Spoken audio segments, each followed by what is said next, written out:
আসসালামু আলাইকুম। অনেক দিন পর একটা ব্লগ নিয়ে আসলাম।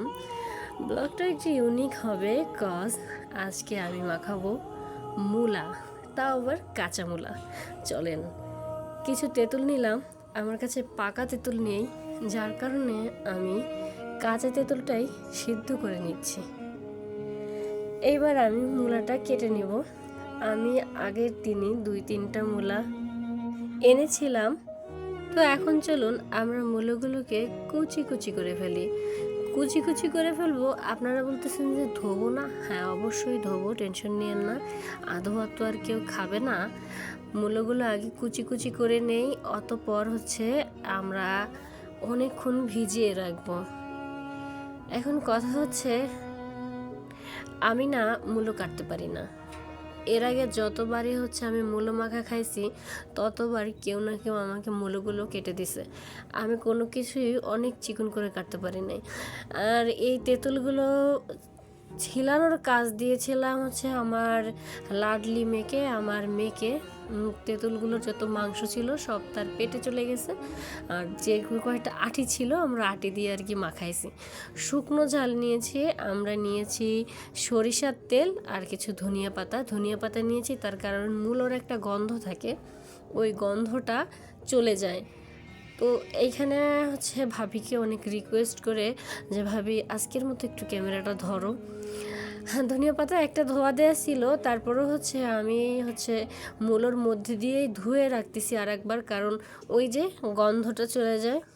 আর এই দিকে আমার সোনা পাখি, আমার ছোট্ট কন্যাটা সুন্দর করে তেঁতুল হাতের মধ্যে মাখায় নিচ্ছে চুরি করে, মানে ও ওইগুলো খাবে।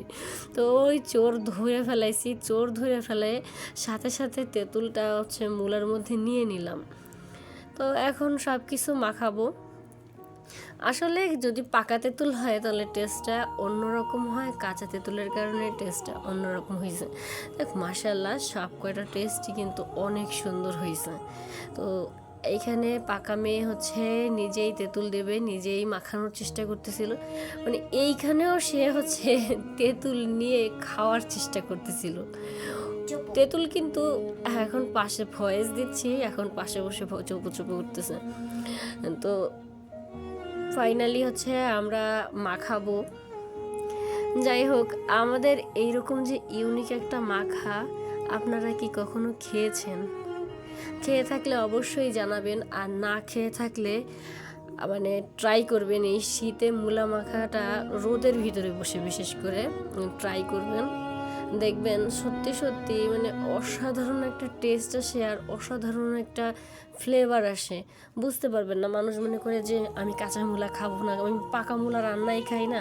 বাট কাঁচা মূলা মাখাটা ট্রাই করে দেখবেন, খাওয়াটা ট্রাই করে দেখবেন, অসাধারণ হয়, জাস্ট অসাধারণ, লোভনীয়। তো আমাদের আজকে একটু লবণ কম হয়ে গিয়েছিল, পরে আবার লবণ আনার পরে আর বাবু আর কি পানি রেখে দিছিল ভিতরে বেশি, কারণ ও এই মাখাগুলো নিচে একটু পানি থাকলে ও সেই পানিটা খেতে খুবই খুবই পছন্দ করে। তো মাখা শেষে সবাইকে ভাগ করে দিলাম, রিভিউ নিলাম। যে রিভিউ তো হ্যাঁ, আর একজন না খেয়েই কিন্তু রিভিউ ফার্স্ট ক্লাস দিচ্ছে। আর এইজন খেয়ে পেটে ব্যথা হয়ে ঠিক আছে। আর কিছু হোক বা না হোক, আপনার পেটে ব্যথা হবে, এইটা 100%।